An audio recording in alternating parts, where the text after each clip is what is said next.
Assalamualaikum warahmatullahi wabarakatuh.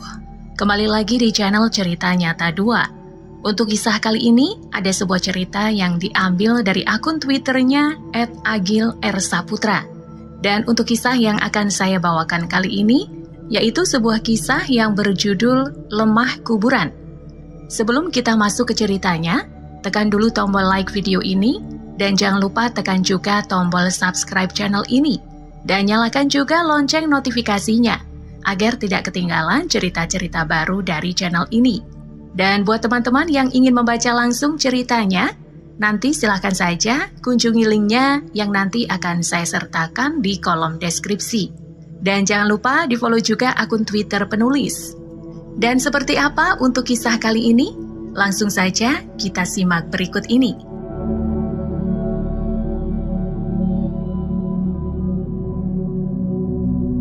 Lemah Kuburan Bab 3. Pilkades Mekarsari 1985. Masih di waktu yang sama, di rumah sang lurah, mereka semua yang kini sudah berada di ruang tamu, tampak terdiam. Nalarnya masih mencoba untuk mencerna tentang sosok pocong bersimpuh yang mereka lihat di ruangan utama beberapa saat lalu. Semua orang bersila gelisah di tikar bawah, sementara Lurah Pawiro berada di dekat istrinya yang dibaringkan di kursi ruang tamu itu. Tampak Mbah Kotro yang tiba-tiba memukul-mukul dadanya dengan tangannya. Ia terlihat mencari sesuatu dari balik sakunya, membuat mereka kini bertanya, "Kenapa, Mbah? Kenapa, Mbah?" tanya Pak Karim memecah keheningan. "Obat anti nyeriku Kerry." "Obat anti nyeri saya ketinggalan," jawab Mbah Kotro dengan nafasnya yang sedikit tersengal. "Duh," tanggap Lurah Pawiro yang segera menyuruh Kadus Barjo untuk mengantarkan Mbah Kotro pulang. "Kang Jo, tolong Mbah Kotro diderekke, mumpung durung patiyo bengi." "Kang Jo, tolong Mbah Kotro diantarkan, mumpung malam belum begitu larut," pinta sang lurah, seraya menoleh ke arah jam dinding yang menunjukkan pukul 22.45 itu. "Wah, nek dewe aku rawani, Kang." "Wah, kalau sendirian saya tidak berani, Kang," jawab Barjo yang kini terlihat saling pandang dengan Kadus Wicak. "Jo karo sampean? Ayo sama sampean," kata Barjo lagi yang kini mengajak Wicak untuk turun mengantar Mbah Kotro. "Yo wes ayo, ning kula bablasan nggih, langsung wangsul, boten mriki malih." "Ya sudah ayo, tapi saya sekalian pulang ya, tidak mampir ke sini lagi," jawab Kang Wicak sambil meminta izin kepada Lurah Pawiro, di mana setelah mengantarkan Mbah Kotro ia tidak akan kembali ke sini. Yoh, ucap sang lurah, yang mana setelah itu Barjo dan Wicak pun bergegas bangkit. Dengan sedikit memapah Mbah Kotro, mereka berdua pun akhirnya memberanikan diri untuk keluar dan mengantar jawara tua itu pulang ke rumahnya. Menit demi menit pun berlalu, dan dengan perlahan suasana pun mulai tenang. Begitu juga dengan Bu Sundari yang kini tampak pulas dan tak menggigil seperti beberapa saat yang lalu. Sang lurah yang sudah berhasil menata ketenangannya pun akhirnya menyuruh orang-orang yang berada di rumahnya itu untuk pulang. "Sampean-sampean nek pengen mulih, teko mulih wae, rapopo. Kalian kalau mau pulang, pulang saja, tidak apa-apa," ucap Lurah Pawiro yang merasa tidak enak melihat wajah-wajah gelisah itu. "Hanjuk jenengan pripun, Pak Lurah?" "Terus jenengan bagaimana, Pak Lurah?" tanya Pak Warso saat itu. "Ora popo, Kang, tenang wae, tak atasane dhewe. Sing penting sampean-sampean mulai selamat tekan omah." "Tidak apa-apa, Kang, tenang saja. Saya akan hadapi. Yang penting kalian semua pulang sampai rumah dengan selamat," ucap sang lurah. Ada sedikit keraguan di antara orang-orang yang berada di rumah sang lurah itu. Selain merasa sungkan, sepertinya bayangan pocong simpuh itu masih tersisa di pikiran dan membuat mereka menjadi ketakutan untuk melangkah keluar. Tapi di sisi lain mereka juga sadar bahwa bertahan di sini juga tak ada untungnya, karena bisa saja hal ganjil itu akan terjadi lagi. Sampai akhirnya setelah cukup menata keberanian, mereka pun pulang meninggalkan Lurah Pawiro. Sang lurah yang kini sendiri terlihat memastikan selimut yang menutupi tubuh istrinya itu tertutup rapat. Dan setelah itu, ia pun bangkit dan meraih teko kopi yang berada di dekatnya. Ia tuangkan kopi yang sudah tak hangat itu ke dalam gelas bekas bukan miliknya dan berlanjut dengan membakar sebatang rokoknya. Jemarinya tampak sedikit gemetar. Dikepulkannya asap rokoknya seraya menenangkan diri atas apa yang terjadi. Harusnya saya tidak maju lagi dalam pilkades ini. Batinnya di antara keluk asap rokoknya itu, walaupun itu hanya sekejap, karena seketika pikirannya segera berubah ketika mengingat betapa loyalnya orang-orang yang selama ini mendukungnya. Semilir angin menembus masuk melalui lubang kaca jendela ruang tamunya yang pecah itu, membuatnya segera bangkit dan menutupinya dengan gulungan-gulungan karpet yang ia tegakkan. Walah, halah, keluhnya setelah itu. Sang lurah kembali memastikan keadaan istrinya, yang mana ia sedikit merasa lega ketika melihat kepala istrinya sudah berpeluh dan juga tidak lagi merasakan panas yang berlebih di kening dan leher istrinya itu. Oh, syukur nek wis rada adem. Oh, syukurlah sudah tidak begitu panas, ucapnya yang kini beranjak merebah di bawah karpet. Sejenak ia menatap langit-langit, lalu memejamkan matanya tak lama setelah itu. Dan entah bagaimana caranya, setelah semua yang terjadi, malam itu, Lurah Pawiro pun tertidur dengan lelapnya. Singkat cerita, keesokan harinya, kabar pocong di rumah sang petahana semalam menyebar begitu saja. Entah siapa yang memulai cerita itu, yang jelas pagi itu, topik bungkusan kafan yang terbang masuk ke rumah Pak Lurah tadi malam segera menjadi bahasan dalam setiap perbincangan di sudut-sudut desa Mekarsari itu. Pak Lurah dikirimi santet, Bu Lurah saiki dadi loro. Pak Lurah dikirimi santet, membuat Bu Lurah sekarang menjadi sakit, kata seorang ibu-ibu dalam sebuah obrolan di pedagang sayur keliling pagi itu. Ha bojoku kae mau bengi, girap-girap melayu saka omai Pak Lurah. Jarene weruh pocongan mabur mlebu jero omah. Ha suamiku itu semalam pulang berlari dari rumah Pak Lurah dengan wajah ketakutan. Katanya melihat pocong yang terbang masuk ke dalam rumah. Tanggap salah seorang ibu-ibu lagi dalam perbincangan itu. Semua tuduhan tentu tersudut ke arah Juragan Wiryo. Memangnya siapa lagi selain dia, orang yang mempunyai motif saat ini untuk mengganggu Lurah Pawiro Atmojo. Sementara itu di waktu yang sama, di Mekarwetan, yang mana itu juga adalah wilayah dusun Lurah Pawiro tinggal. Pagi itu tampak para kepala dusun sudah berkumpul di rumah Kadus Barjo. Pak Tunggul sebagai Kadus Mekar Kulon, Wicak sebagai Kadus Mekar Kidul, Kang Saleh sebagai Kadus Mekar Lor, Pak Mansur Kadus Mekar Tengah, dan yang terakhir yaitu Barjo sebagai Kadus Mekar Wetan. Wajah-wajahnya tampak pucat dan lemas, sepertinya semalam mereka tak bisa tidur. Kang Saleh adalah satu-satunya di antara 5 orang itu yang terlihat menekuk mukanya. Kadus Mekar Lor atau Utara itu tampaknya menahan amarah. Pancen, celeng, ora iso nek koyo ngene carane.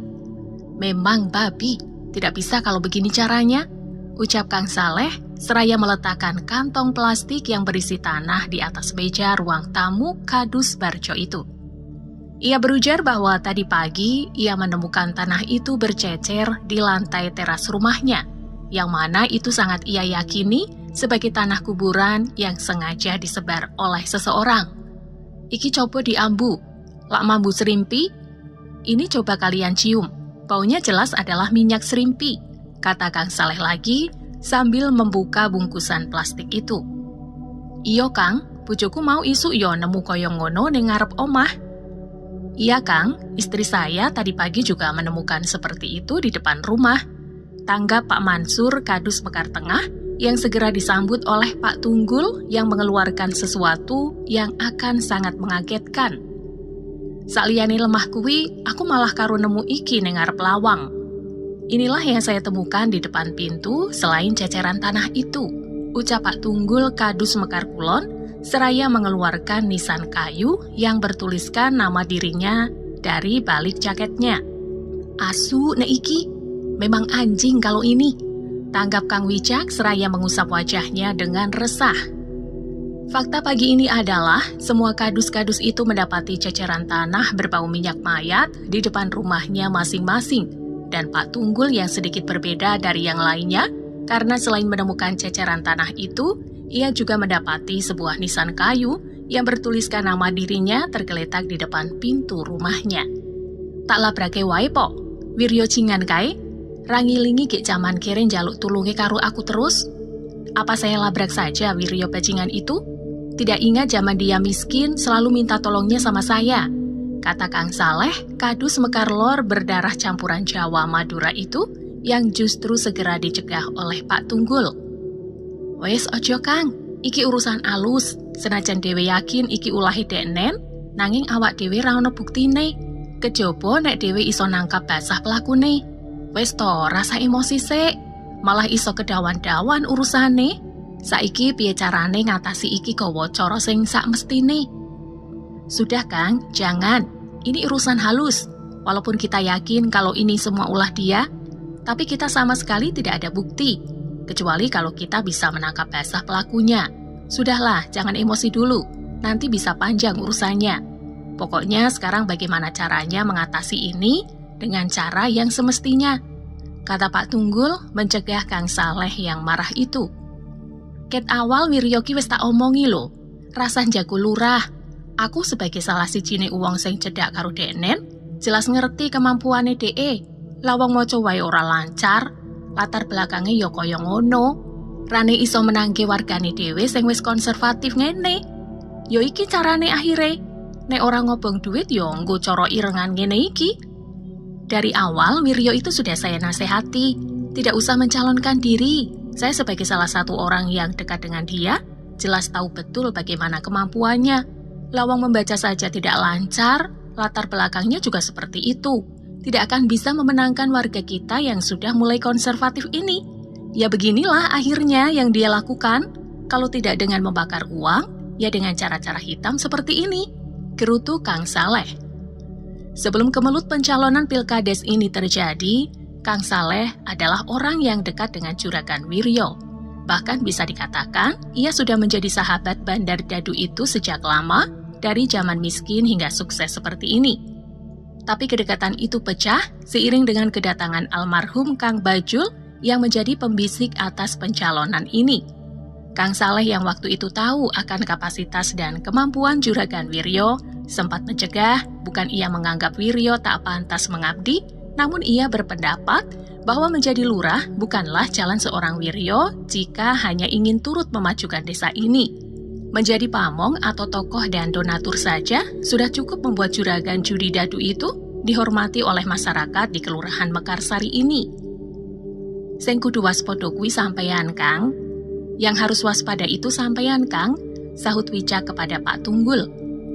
Memang benar juga, Pak Tunggul selaku kepala dusun di mana tempat Juragan Wiryo tinggal, memang seharusnya harus waspada. Untuk kubu Wiryo, ia kini seperti diibaratkan sebagai pengkhianat karena tidak mendukung calon dari dusunnya sendiri. Mungkin itu juga yang menjadi sebab ia mendapat kiriman kayu nisan itu selain tanah makam. Tapi iku kan yo hakku toh, meh dukung ngendi? Terkeneh aku wis utang budi akeh karo Pak Lurah. Keluargaku wis dibantu akeh banget sakwene.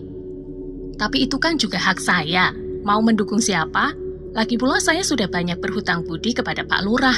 Keluarga saya juga banyak dibantu. Sanggah Pak Tunggul dengan pendapatnya. Wes saiki dhewe lapor wae ning Pak Lurah tentang kejadian iki. Wong mergane nek sido, Pak Lurah karo Mbah Gotro meh budal ning sapu angin. Esuk iki arepe ketemu wong pinter. Sudah, sekarang kita lapor saja ke Pak Lurah tentang kejadian ini.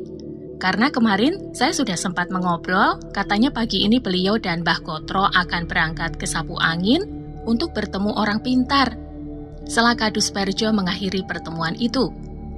Tak selang beberapa lama, kelima kadus itu pun bergegas menuju rumah Lurah Pawiro, berharap pagi ini mereka bisa ikut ke sapu angin dan bertemu orang pintar itu untuk mencari solusi atas permasalahan ini. Di depan rumah sang lurah, terlihat Mbah Gotro yang sudah berdiri di teras, seraya menghisap rokoknya. Begitu juga dengan Pak Lurah Pawiro yang tampak memapah Bu Sundari menaiki mobil sedan keluaran 5 tahun lalu itu, dan terlihat juga Mbok Tun berjalan di belakang sambil menenteng sebuah bingkisan dengan sapu tangannya. Waktu itu bersamaan pula dengan datangnya kelima kadus-kadus kusut itu yang segera bergegas berlari menghampiri.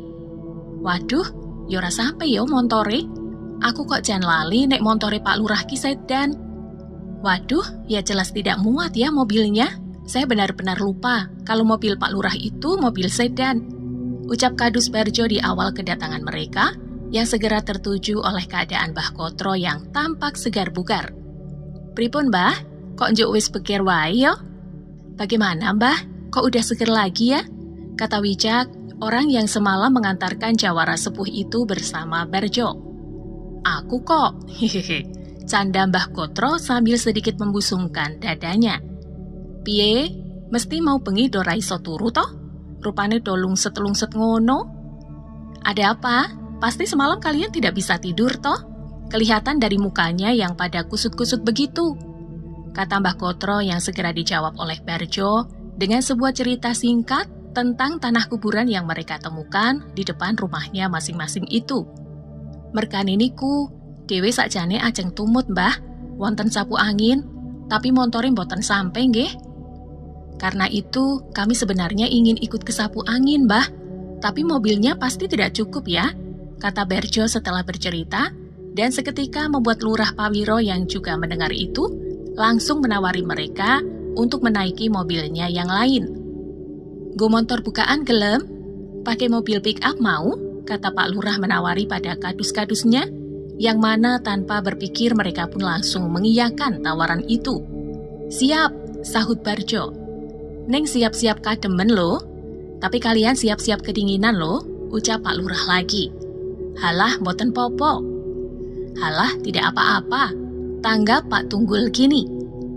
Dan setelah kunci mobil itu sudah diberikan oleh Pak Lurah, selang beberapa saat kemudian, mereka semua pun berangkat beriringan menuju desa Sapu Angin untuk menemui orang pintar kerabat dari Mbok Tun itu. Pak Demu kuwi nek kon balik ke kiriman santet iki ndak gelem. Pak Demu itu apakah mau kalau diminta mengembalikan kiriman santet ini? Tanya Lurah Pawiro dalam kemudi kepada Mbok Tun yang duduk di kursi belakang. Wah, kirangan je Pak Lurah, copi mawon mangkeh. Wah, kalau itu saya kurang tahu Pak Lurah. Coba saja nanti, jawab Mbok Tun yang tak lama kemudian ditanggapi oleh Bu Sundari. Rasah toh Pak, nek dibalekke, apa bedane dhewe karo kae? Tidak usah Pak, kalau itu dikembalikan, terus apa bedanya kita dengan mereka? Kata Bu Sundari dengan suara lirih dan lemas, membuat Lurah Pawiro yang duduk di kemudi sejenak terdiam mendengar itu. Terus iki bayare piro Tun? Terus ini biayanya berapa Tun? Tanya Mbah Kotro kini kepada Mbok Tun. Boten sah Mbah, botene purun. Niki pun dipetani kula, kopi kalih teh kok. Amargi panci purune mung nampa kados niku. Tidak usah Mbah, tidak akan mau. Ini sudah saya bawakan gula, kopi sama teh kok. Karena memang maunya hanya menerima yang seperti itu. Jawab Mbok Tun disela oleh Pak Lurah. Nggih Mbah, rada langka pancen. Juk niku pun tak kawani kopi, teh kalih gula 10 kilo. Iya Mbah, agak langka memang. Terus itu sudah saya bawakan kopi, teh dan gula 10 kilo. Sela sang lurah saat itu. Perjalanan pun terus berlanjut menuju ke wilayah pinggiran kota paling utara, menembus kabut, melewati lintasan yang berkelok, serta melalui jalan yang menanjak, sampai akhirnya setelah berpuluh menit berlalu, tibalah mereka di tempat yang dituju. Jalan yang mulai berbatu adalah penanda bahwa mereka sudah memasuki wilayah desa Sapu Angin, yang mana tentu membuat dua mobil iringan itu kini menurunkan kecepatannya. Sampai akhirnya tak selang beberapa lama kemudian, mereka memasuki desa itu. Omahe sing sebelah ndi, Mbok? Rumahnya yang sebelah mana, Mbok? Tanya Pak Lurah kepada Mbok Tun. Niko Pak griyonipun, sing seenten tiang tengah jeng. Itu Pak rumahnya yang sedang ada orangnya di depan. Jawab Mbok Tun 10 meter sebelum mereka sampai di rumah itu. Terlihat seorang pria tua tengah duduk di depan sebuah rumah yang sederhana, menyambut dari kejauhan dengan senyum dan lambaian tangan. Seakan ia tahu begitu saja kalau dua mobil yang sedang berjalan itu hendak menuju ke rumahnya. Pak Diuntung, sapa Mbok Tun yang baru turun dari mobil. Rene Tun, Monggo sami pinara. Kesini Tun, monggo semuanya masuk, ucap Mbah Untung mempersilahkan, seraya mendekat dan menyalami rombongan itu satu persatu. Wah, matur nuwun lho, pun tepih-tepih dugi mriki, monggo sami mlebet wonten gubuk kula niki. Terima kasih lho, sudah jauh-jauh sampai sini. Monggo silahkan masuk ke gubuk saya ini, ucap Mbah Untung lagi kepada rombongan itu. Nggih Mas, tanggap Mbah Kotro dengan senyum. Dan beberapa saat kemudian, Mbok Tun, Lurah Pawiro, Bu Sundari, Mbah Kotro, dan para kadus-kadus Mekarsari itu pun mulai melangkah masuk ke dalam rumah Mbah Untung itu. Pripun, wonten menapa niki, kok ngantos purun tepih-tepih dugi mriki? Bagaimana? Ada apa ini? Kok sampai mau jauh-jauh datang ke sini? Ucap Mbah Untung. Mendengar itu, Pak Lurah dan rombongan hanya saling pandang dengan senyum-senyum tipis. Mereka sepertinya masih canggung dan mendadak bingung dari mana harus memulai kata-kata untuk menjelaskan tujuan kedatangan mereka ini. Hingga beberapa saat kemudian, akhirnya Mbok Tun lah yang mencoba mengawali itu. Ngene lho Pak De, begini lho Pak De, ucap Mbok Tun memecah kecanggungan di rumah Mbah Untung itu, yang mana tak lama setelah Mbok Tun sedikit bercerita, semua orang pun juga mulai ikut berbicara satu persatu hingga semuanya menjadi jelas. Mbah Untung tampak sedikit menghela nafasnya setelah mendengar penjelasan itu. Ia terlihat mengkerutkan alisnya, seakan tengah menerawang, dan selang beberapa lama kemudian, ia pun beranjak dari kursinya dan berjalan masuk ke dalam untuk mengambil sesuatu. Kerian sekedap. Tunggu sebentar ya, kata Mbah Untung seraya berjalan. Sampai akhirnya beberapa saat kemudian, ia pun kembali keluar dengan membawa sebuah kendi air minum. Nuwun sewu nggih, nek radi kirang sopan. Mohon maaf ya, kalau agak tidak sopan, kata Mbah Untung yang meminta izin karena hendak menuangkan air kendi itu langsung ke mulut mereka satu persatu. Singkat cerita, semua orang pun meminum air dalam kendi itu, bersamaan dengan Mbah Untung yang kini meminta mereka semua untuk bersiap-siap. Siap-siap nggih, wong niki mesti mboten sekeco. Siap-siap ya, karena ini pasti tidak akan enak, kata Mbah Untung kepada 9 orang itu, seraya memberikan masing-masing dari mereka sebuah kantong plastik, yang mana tak lama setelah itu, kecuali Mbok Tun, satu persatu dari mereka pun mulai merasa mual dan muntah-muntah. Mereka memuntahkan sesuatu yang kurang lebih sama, yaitu lendir-lendir kekuningan yang berbintik merah. Tapi ternyata tidak bagi Bu Sundari, yang kini justru terlihat sesak karena yang keluar dari mulutnya itu berbeda dari yang lain, yang mana setelah diperiksa, apa yang dimuntahkannya adalah beberapa gumpalan-gumpalan yang berwarna coklat.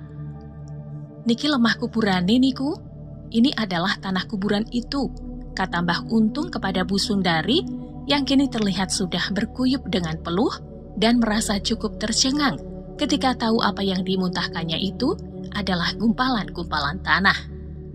Siji-sijine tiyang sing wonten mriki namung jenengan Bu ingkang sampun kelepon teluh, nanging boten popo. Insyaallah jenengan bar niki mesti ngrasa luwih sekeco. Di antara semuanya hanya panjenengan Bu yang sudah berhasil dimasuki teluh, tapi tidak apa-apa. Insyaallah setelah ini panjenengan akan merasa lebih baikan, ungkap Mbah Untung setelah itu. Terus nopo sing kedah kita tindakke Kang bar niki? Terus apa yang harus kita lakukan setelah ini Kang? Tanya Mbah Kotro kini. Oh nggih, pokoke kriyo-kriyone panjenengan kedah kula resiki. Oh iya, pokoknya rumah-rumah panjenengan tetap harus saya bersihkan, kata Mbah Untung saat itu. Terus kapan niku Mbah? Terus kapan itu akan dilakukan Mbah? Tanya Lurah Pawiro kini. Sakjane ngoten nggih kedah sak cepete. Ning dingapunten. Menawi cedak-cedak dina niki kula dereng saged amargi saweg wonten lelaku sing kedah kula rampungke. Tapi tenang mawon, mangke nek pun lega kula mesti bakal sowan wonten kriya-kriyane panjenengan sedaya. Terus sementara iki panjenengan kula paringi cekelan riyen damel jaga-jaga. Harusnya sih secepatnya, tapi mohon maaf kalau dalam waktu dekat ini saya terus terang belum bisa karena sedang ada sesuatu yang harus saya selesaikan terlebih dahulu. Tapi tenang saja, saya janji kalau sudah selesai, saya pasti akan sowan ke rumah panjenengan semua, dan untuk sementara ini, mungkin panjenengan akan saya kasih pegangan dahulu untuk sedikit berjaga-jaga. Kata Mbah Untung yang kembali beranjak untuk mengambil sesuatu di dalam kamarnya. Dan selang beberapa saat kemudian, Mbah Untung pun kembali keluar, membawakan sesuatu untuk orang-orang itu, berupa kotak-kotak kecil yang dibungkus dengan kain hitam dan dibagikan kepada mereka tanpa terkecuali. Niki teko kembol mawon, terus nek tilem, ampun supe, niki diparingke wonten ngisor bantal. Ini di bawah saja, dikantongi, tapi kalau mau tidur, jangan lupa di bawah bantal. Tukas Mbah Untung yang disambut oleh mereka semua dengan anggukan kepala. Setunggal malih pesen kula, menawi panjenengan nemu lemah kados niku malih, disapu mawon, terus diguyangi banyu degan ijo. Satu lagi pesan saya, kalau nanti panjenengan menemukan ceceran tanah seperti itu lagi, disapu saja dan pel dengan air kelapa hijau. Tutup Mbah Untung pagi itu. Wajah mereka pun sudah sedikit lega. Walau sampai mereka semua berpamitan, Mbah Untung tidak benar-benar memberitahu siapa orang yang telah melakukan itu. Namun tentu itu bukanlah masalah bagi mereka, karena dugaan kuat sudah tertuju kepada pihak Juragan Wiryo. Lagi pula, motif apa lagi yang bisa dijadikan alasan saat ini kalau bukan tentang pilkades mendatang? Wah, awakku iso dadi penak ngene yo, Pak. Wah, badanku kok jadi enakan gini ya, Pak? Kata Bu Sundari kepada Pak Lurah saat mereka dalam perjalanan pulang. Alhamdulillah to Bune, berarti tetombone diparingi jodoh. Alhamdulillah to Bune, berarti kamu berjodoh dengan pengobatan itu. Jawab Lurah Pawiro yang disusul oleh Mbah Gotro. Koyone jan sekti tenan Pak Demu kuwi tun. Wonge yo sopan, sederhana, ramah lan apik. Ra gelem diwenehi duit. Iya, dan sepertinya Pak Demu itu memang benar-benar sakti tun. Orangnya juga sopan, ramah dan baik. Tidak mau dikasih uang pula, kata Mbah Gotro kepada Mbok Tun yang duduk di sebelahnya. Leres Mbah, panci kados ngoten niku tiange. Boten tau purun disukani arto saking tiang sing nyuwun tulung mriko. Jarene wegah nek tuwane dadi loro-loronen. Benar Mbah, memang orangnya seperti itu. Tidak pernah mau menerima uang dari orang-orang yang ia tolong. Katanya tidak mau kalau masa tuanya menjadi sakit-sakitan. Jawab Mbok Tun membuat Mbah Gotro bertanya. Loro-loronan piye maksudnya? Sakit-sakitan bagaimana maksudnya? Tanya Mbah Gotro. Nek jarine Pak Di kula niku, wong-wong pinter sing gelem nampani duit, biasane tuwane bakal loro-loronen. Percaya mboten percaya nggih kebukti. Deknen ngantos sepriki jarang gerah. Kalau kata Pak Di saya itu, orang pintar atau dukun yang mau menerima uang dari pasiennya, biasanya rata-rata di masa tuanya bakal sakit-sakitan. Percaya tidak percaya sih, tapi menurut saya itu cukup terbukti. Dengan dia yang sampai umur segini masih bugar dan jarang sakit. Jelas Mbok Tun atas pertanyaan dari Mbah Gotro. Oh ngono, yo bener juga sih. Pancen nek tak delok, Pak Demu karo aku, umurnya paling mung kacek 3-5 tahunan sak ngisorku. Oh begitu, ya cukup benar juga sih. Dan kalau saya lihat, sepertinya umur antara saya dan dia hanya selisih 3-5 tahunan. Di bawah saya, tanggap Mbah Gotro dalam perjalanan itu. Oh ngono, yo bener juga sih. Pancen nek tak delok, Pak Demu karo aku umure paling mung kacek 3-5 tahunan sak ngisorku. Oh begitu, ya cukup benar juga sih. Dan kalau saya lihat sepertinya umur antara saya dan dia hanya selisih 3-5 tahunan di bawah saya. Tanggap Mbah Gotro dalam perjalanan itu. Singkat waktu, setelah melewati perjalanan yang sebenarnya tak begitu jauh itu, akhirnya sampailah juga para rombongan mobil itu di Mekarsari. Lebih tepatnya di depan rumah Sang Lurah, yang mana beberapa saat setelah mereka turun dan sebelum semua beranjak pulang, Lurah Pawiro pun meminta Mbah Gotro dan para kadus-kadusnya itu untuk masuk terlebih dahulu ke rumahnya. Karena sepertinya ada sedikit hal yang ingin beliau pesankan.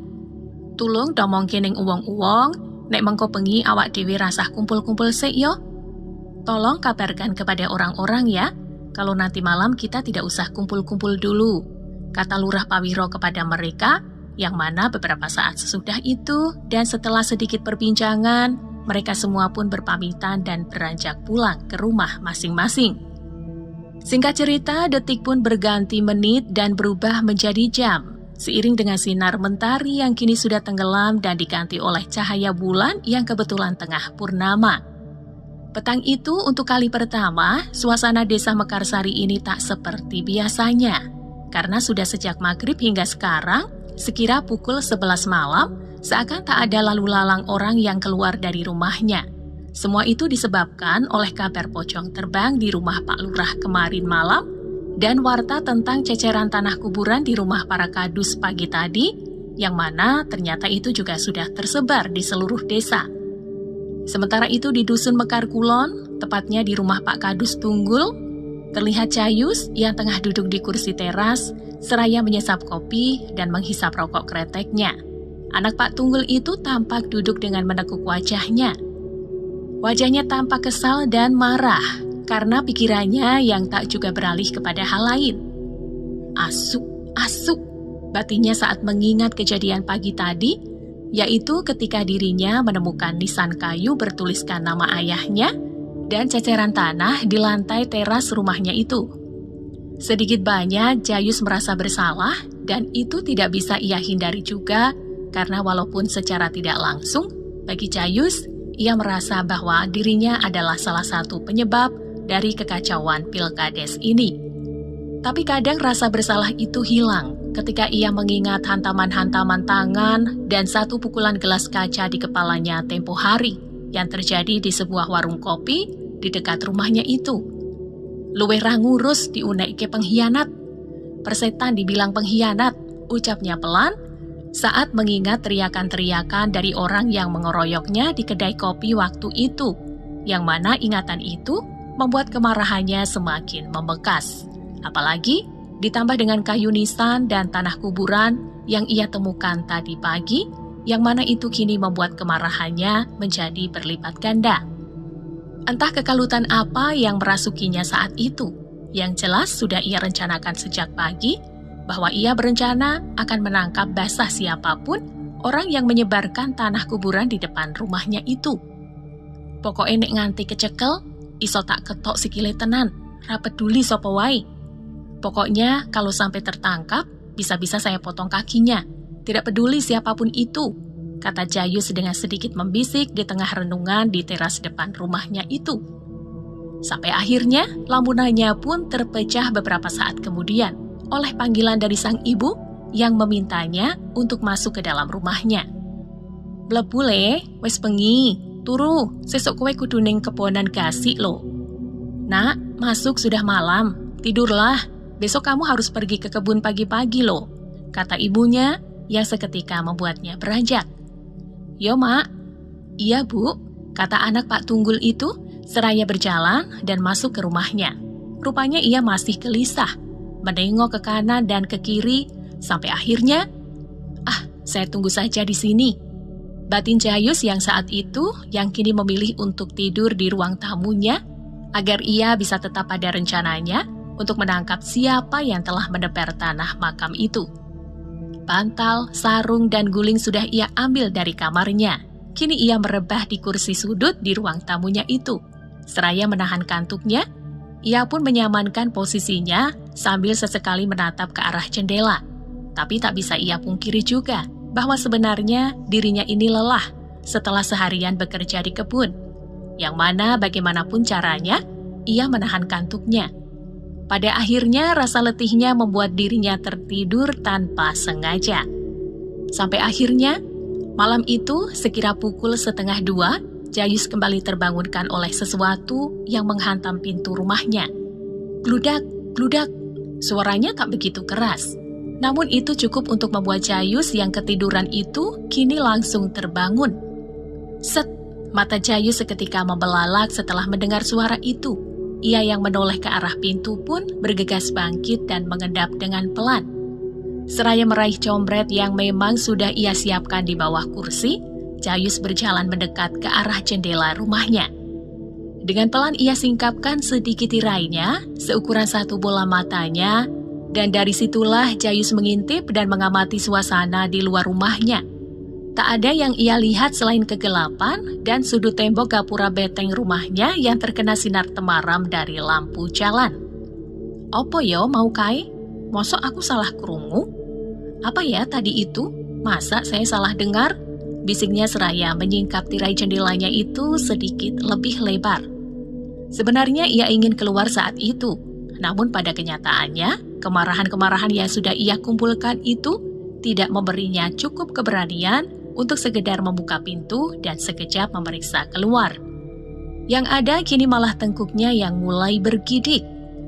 "Asu, asu," bisiknya yang masih mencoba bertahan mencermati setiap bagian luar rumahnya dari balik singkapan tirai itu. Tapi keputusannya untuk tidak keluar ternyata ada benarnya juga, karena beberapa saat setelah itu, tubuhnya dibuat kaku oleh sesuatu yang berdiri di pekarangan rumahnya. "Allahu Akbar," ucapnya membisik dalam kekakuan itu, melihat sosok bungkusan putih yang entah dari mana datangnya, tiba-tiba saja muncul begitu saja dan berdiri di atas tanah pekarangan depan rumahnya. Dari balik jendela, mata Jayus tak bisa berkedip, seakan terhipnotis untuk terus menatap sosok berupa pocong itu. Begitu juga dengan satu tangannya, yang sedari tadi menyingkap tirai jendela rumahnya itu, kini malah semakin kencang meremas singkapan itu. Suasana pun semakin kacau, ketika sosok pocong itu kini mulai terbang rendah melandai, mendekatinya sepertinya tahu kalau ada orang yang tengah mengintai dari balik jendela. Bersamaan dengan itu, bau anyir darah bercampur bangkai seakan menembus kaca dan mulai menusuk penciuman si Jayus.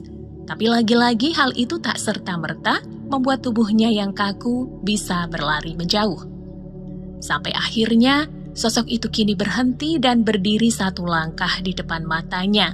Walau itu masih tersekat kaca jendela, namun rupa wajahnya terlihat sangat jelas di mata si Jayus.